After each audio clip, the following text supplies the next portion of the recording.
Priyanka Shankhnath news चॅनलच्या मराठी बातमीपत्रात आपलं स्वागत करते। पाहुयात आजच्या काही मुख्य बातम्या। अखिल भारतीय संयुक्त अधिवक्ता मंच भारत महाराष्ट्र प्रदेशच्या माध्यमातून 29 मार्चला विदर्भस्तरीय संमेलनाचे आयोजन शहराच्या आमदार निवास येथे करण्यात आले आहे। वकील संरक्षण कायदा तात्काळ लागू करण्यात यावा या प्रमुख मागणीला घेऊन हे संमेलन आयोजित केले गेले आहे, अशी माहिती अधिवक्ता विलास राऊत यांनी केली। नाव ॲडव्होकेट विलास राऊत आहे। मी महाराष्ट्र प्रदेश अध्यक्ष आहे अखिल भारतीय संयुक्त अधिवक्ता मंच या संघटनेचा। ज्या संघटनेमध्ये जवळपास 18 राज्यातले लोक जुळलेले आहेत आणि 16 ते 17 हजाराच्या वर लोक ॲडव्होकेट लोक या संघटनेमध्ये जुळलेले आहेत। आणि महत्त्वाचा मुद्दा असा की हे 29 तारखेला जे आम्ही अधिवेशन घेत आहे एक दिवसीय, या अधिवेशनाचा मागचा उद्देश हा आहे की मागच्या 11 महिन्यापासून या स्पेशली महाराष्ट्रामध्ये वकिलांवर एवढे हमले वाढलेले आहेत दिवसेंदिवस। त्यातल्या त्यात हे जी अहमदनगरची घटना घडली अतिशय निंदनीय आणि अतिशय क्रूर घटना घडलेली आहे की 2 ॲडव्होकेट दंपतीला त्यांना एवढा अमानुषपणे त्यांचा मर्डर करण्यात आलेला आहे।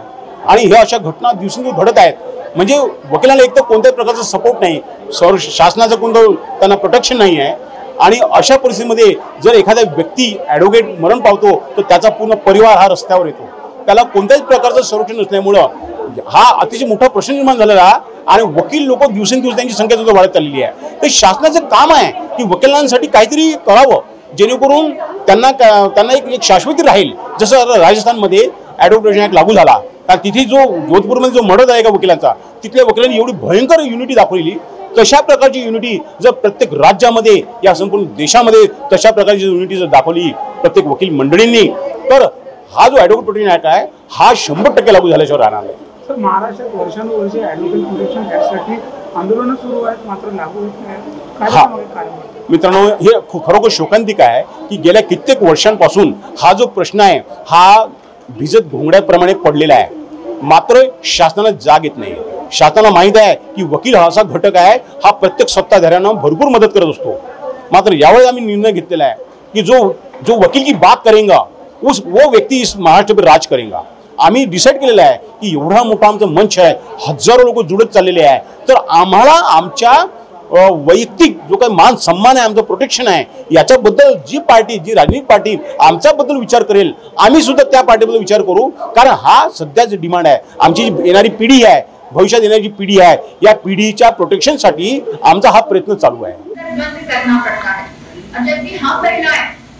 जब दूसरों के न्याय के लिए वकालत करती है, हम जब न्याय मंदिर की सीढ़ियां चढ़ती है, अगर ऐसे जगह पे हम हमारे मान सम्मान को लेके, हमारे अपने प्रोफेशन को लेके अगर हम हमारी ही महिलाओं को प्रोटेक्ट नहीं कर सकते, हम अपना प्रोटेक्ट नहीं कर सकते हैं, तो बाकी जो महिलाएं हैं जो घर में रहती हैं, जो कॉलेजेस में पढ़ाती हैं, जो हर तरीके का जॉब करती है, मैं चाहती हूँ इसलिए कि हम सब महिलाओं को जिस तरीके से बाकी के प्रोटेक्शन देने के लिए हमारी न्याय व्यवस्था प्रतिबद्ध है, उसी तरीके से हमारी जो महिलाएं हैं, हमारी अधिवक्ता महिलाएं हैं, हमारे अधिवक्ता जो भाई लोग हैं, हम सब चाहते हैं कि हमारे भी हक है कि हम हमें भी प्रावधान होना चाहिए कि हमारे ऊपर जो भी वजह बिना किसी कारण के किसी एक की सोच की वजह से हमारे ऊपर जो एक हमला होता है, हमारे ऊपर एक आक्रमण होता है, वो आक्रमण का कारण कुछ भी हो सकता है। जाने अनजाने में हम कभी किसी का अपमान नहीं करते, हम वो लड़ाई लड़ते हैं जो वाजिब होती है, जो सही होती है। पर कभी कभी हमें उस चीज का भी भुगतान करना होता है जो हमने कभी किया ही नहीं है। तो मैं गुजारिश करती हूँ हमारे न्याय प्रावधान से, हमारी सरकार से कि वो हमें एडवोकेट प्रोटेक्शन एक्ट लागू करके हम सभी अधिवक्ताओं को पूरी तरीके से हमें एक सेफगार्ड करें, जिसके वजह से हम सभी, इसमें महिला भी और पुरुष भी, हम सभी पूरी शांति के साथ, पूरे विश्वास के साथ हम ये जो हम दूसरों को न्याय करने की लड़ाई लड़ रहे हैं वो पूरी विश्वास के साथ लड़े और जिसमें हमारी सुरक्षा का ध्यान रखें। कॅमेरामॅन प्रवीण सह सनी भोंगाडे, शंखनाद न्यूज, नागपूर। नागपूर जिल्ह्यात होळीचा सण मोठ्या उत्साहात साजरा करण्यात येतो। आज होळीनिमित्त अनेक ठिकाणी होलिका दहन करण्यात येते। या दहनामध्ये मोठ्या प्रमाणात लाकडांचा वापर करण्यात येतो। लाकडांचा वापर केल्यामुळे अनेक ठिकाणी वृक्षांची मोठ्या प्रमाणात तोड करण्यात येते। त्यामुळे वृक्षतोडीला आळा घालण्यासाठी अशीच एक होळी नागपूरच्या सीताबर्डी स्थित पकोडेवालाच्या गल्लीत गोवऱ्यांची होळी करण्यात आली। परिसरातील महिलांनी तयार केलेली ही होळी सर्वांचे लक्ष वेधून घेत आहे। कॅमेरामॅन प्रवीणसह सनी भोंगाडे, शंखनाद न्यूज, नागपूर। कार्यकर्त्यांची मागणी होती की मी निवडणूक लढावी आणि पक्षाने माझी उमेदवारी मान्य केली आहे, त्यामुळे आता मी ताकदीने लढणार आणि जिंकून येणार आहे। जेव्हा पक्षाने मला नागपूर शहरात कोणतीही पदे दिली तेव्हा जनतेची कामे मी केली आहेत, त्यामुळे मोठा जनाधार माझ्यासोबत आहे। लोकसभेची निवडणूक ही दोन्ही पक्षांच्या विचारधारेची निवडणूक आहे। या देशात लोकशाही राहावी यासाठी हा संघर्ष सुरू आहे। मागच्या काळात लोकशाही संपुष्टात येत आहे असे वाटत होते। या देशातील जनता लोकशाही वाचवणाऱ्या पक्षासोबत राहील। विकास तर आहेच, पण या निवडणुकीत लोकशाही संरक्षणाचा मुद्दा सर्वात महत्त्वाचा आहे, अशी अपेक्षा देखील आमदार विकास ठाकरे यांनी व्यक्त केली। कॅमेरामॅन प्रवीणसह सनी भोंगाडे, शंखनाद न्यूज, नागपूर। पक्षाने माझी उमेदवारी जाहीर केलेली आहे। शहरातील कार्यकर्त्यांची मागणी होती पक्षाकडे की मी निवडणूक लढावी म्हणून, आणि शेवटी पक्षाने मला उमेदवारी दिली आहे। आता पक्षाने उमेदवारी दिली आहे, मी ताकदीने लढणार आहे आणि जिंकून येणार आहे। कारण की पक्षाने मला अनेक पदं दिले नागपूर शहरामध्ये, आणि त्या पदांवर काम करत असताना जनतेचे काम मी केले आहे आणि त्याचा आधार माझ्या बाजूला आहे। आणि म्हणून मला असं वाटतं की या निवडणुकीमध्ये जनता माझ्यासोबत राहील। शेवटी ही लोकसभेची निवडणूक आहे, ही विचारधारेची निवडणूक आहे, दोन्ही पक्षाच्या विचारधारेची निवडणूक आहे। एकीकडे भाजप आहे, एकीकडे काँग्रेस आहे, काँग्रेसचे सहयोगी आहे, आणि शेवटी या देशात लोकशाही राहावी यासाठी हा सर्व संघर्ष चालू आहे। आपण पाहता की मागच्या काळामध्ये लोकशाही संपुष्टात आल्यासारखी वाटत होती।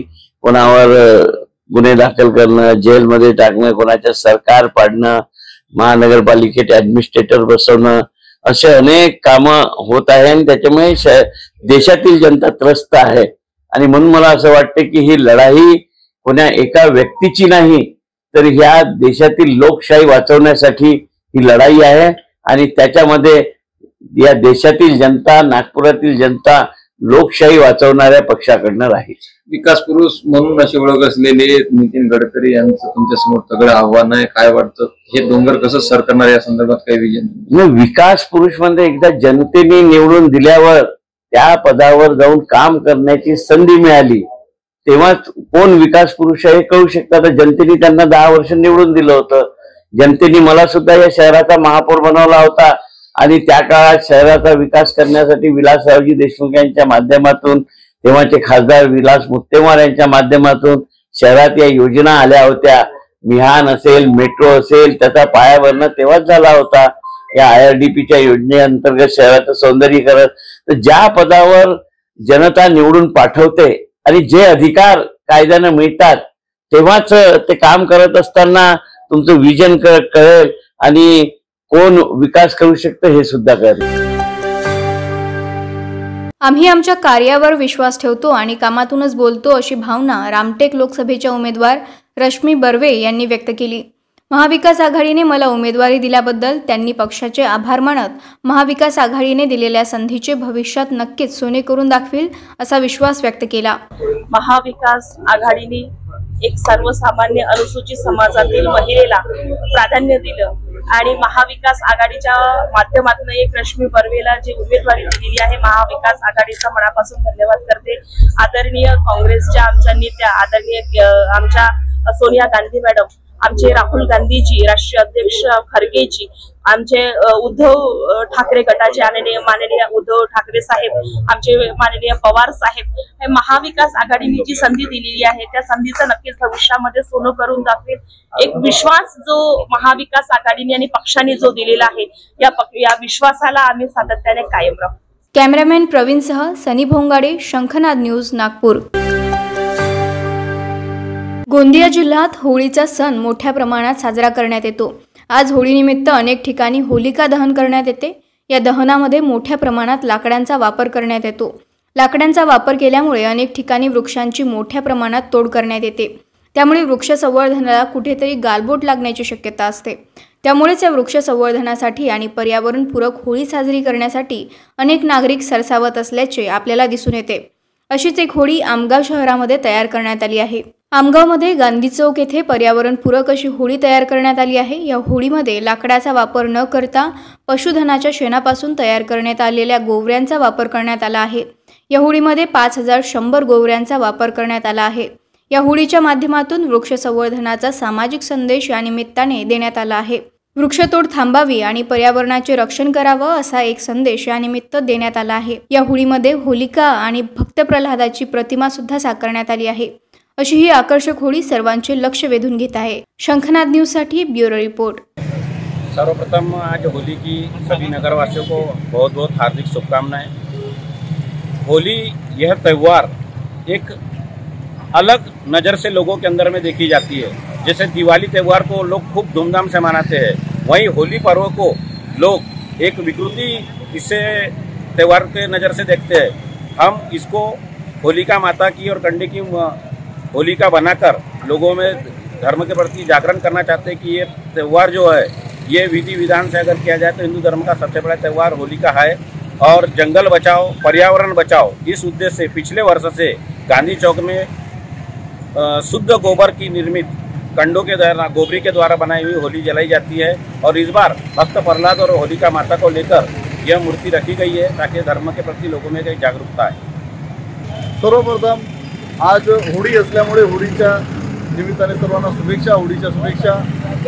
आज होळी आहे या निमित्ताने आम्ही गांधी चौकामध्ये अजय खेतान मित्र परिवारातर्फे होळी जाळण्याचा कार्यक्रम केलेला आहे। आम्ही होळीचीच मूर्ती तयार केलेली आहे आणि गोवऱ्यांची होळी तयार करून तिथं होळी जाळण्यात येत आहे। तिथं भक्त प्रल्हादाची पण मूर्ती होळीमध्ये ठेवलेली आहे।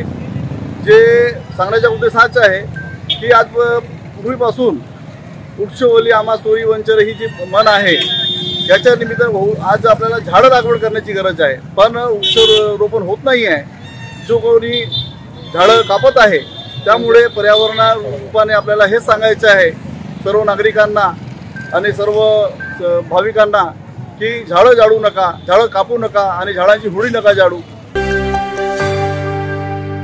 भाजपने नेहमीच घटनात्मक मूल्य आणि राष्ट्रहितासाठी काम केले। भारताचे संविधान बदलणे हे कुणाच्या बापालाही शक्य नाही असा घणाघात भाजप प्रदेशाध्यक्ष चंद्रशेखर बावनकुळे यांनी करीत राष्ट्रवादी काँग्रेसचे नेते शरद पवार यांना लक्ष्य केले आहे। पंतप्रधान नरेंद्र मोदी यांच्या गॅरंटीमुळे पुढे निभाव लागत नाही, त्यामुळे आता भारताचे संविधान बदलणार अशा अफवा पसरवायला सुरुवात केली। ज्येष्ठ नेते शरद पवारही यात सहभागी झाले आहेत। ही अतिशय दुर्दैव बाब असल्याचे बावनकुळे यांनी म्हटले आहे। मुळात भारताचे संविधान बदलणे हे कुणाच्या बापालाही शक्य नाही। संविधान अत्यंत मजबूत आहे। शरद पवार जे काँग्रेसमध्ये एकीकाळी होते तो काँग्रेस पक्ष सत्तेत असताना घटना दुरुस्तीच्या नावाखाली संविधान कितीदा बदलविण्यात आले याचा आकडा पवार साहेबांकडे नक्कीच असणार। उलट मोदीजी यांच्या नेतृत्वात सरकारने मागील 10 वर्षात संविधानाचा सन्मानच केला आहे। पंतप्रधान मोदीजींनी संसद भवनाला संविधान सदन असं नाव दिलं आहे। भाजपने नेहमीच घटनात्मक मूल्य आणि राष्ट्रहितासाठी काम केलं आहे, त्यामुळे जनतेनं कुठल्याही नेत्यांच्या भूलथापांना बळी पडू नये। पवार साहेबांच्या तर अजिबातच नाही असे आवाहन केले आहे। शंखनाद न्यूज साठी ब्युरो रिपोर्ट। होळी व रंगपंचमीच्या निमित्ताने विदर्भातील ग्रामीण भागात बच्चे कंपनी घाणमाकड खेळात दंग झाली आहेत। वनाच्छादित भागात होळीच्या निमित्ताने मोठ्या ओंडक्यावर खेळला जाणारा घाणमाकड खेळ रंगतो। जुन्या प्रथा परंपरा लोप पावत असताना चंद्रपूर जिल्ह्यातील घोडपेठ गावात मात्र आवर्जून घाणमाकड प्रथा जोपासली जाते। ग्रामीण भागात केली जाणारी बेसुमार वृक्षतोड या परंपरेच्या मुळावर उठली आहे। घाणमाकड खेळाच्या निमित्ताने होळी व रंगपंचमीचा आनंद द्विगुणित केला जातो। शंखनाद न्यूज साठी ब्युरो रिपोर्ट। नेहमी प्रतिप्रमाणे ह्या गावामध्ये घाणमाकड हा प्रथा चांगल्या पद्धतीने सर्व मंडळी इथं उत्साहाने साजरा करतात आणि हा नेहमी विठ्ठल रुक्मिणी देवस्थानच्या मागे हा घाणमाकडीचा कार्यक्रम चालतो आणि सगळ्याची जे घाणमाकड ही लुप्त होण्याच्या मार्गावर असताना घोडपेठ गावासाठी ही आनंदाची बाब आहे। हा नेहमी चांगल्या पद्धतीने घाणमाकडीचा कार्यक्रम आयोजित होते आणि चांगल्या पद्धतीने मुलं बाळं इथं उत्साहित महिलासुद्धा इथं सहभाग घेतात आणि हा कार्यक्रम असा द्विगुणित करून शांतता रूपाने हा कार्यक्रम आयोजित केला जाते। अशोक गडले सामाजिक कार्यकर्ता घोडपेठ। आज या लहान मुलाबाळांनी जो लुप्त होत चाललेला घाणमाकड हा खेळ आज मोठ्या उत्साहात हे लहान मुलं दिवसभर साजरा करत आहे आणि होळीनिमित्त यांना एकच संदेश देतो, आपण कसल्याही प्रकारचं वादविवाद न करता हा घाणमागेला खेळ आपण खेळावा आणि तसाच हा आनंद द्विगुणित करावा आणि सर्वांना एकमेकांना होळीच्या शुभेच्छा द्यावा ही विनंती. जय गुरु. तर हे होतं आजचं बातमीपत्र. पुन्हा भेटूयात पुढील बातमीपत्रात. तोवर बघत राहा शंखनाद आवाज सत्याचा. नमस्कार. सर्व प्रकारच्या पाळीव प्राण्यांसाठी अत्यंत गुणकारी इनोटॉक्स पौष्टिक आहार. नैसर्गिक वापरा, केमिकल टाळा. इनोटॉक्स सह रोगराईस आळा घाला. पशुखाद्य टेक्नॉलॉजिकल ऑडिटिव्ह उत्पादनासाठी महाराष्ट्रातील सर्व जिल्हे व तालुक्यात डीलर्स नेमणे आहे. अधिक माहितीसाठी संपर्क करा 8446625542 738777557.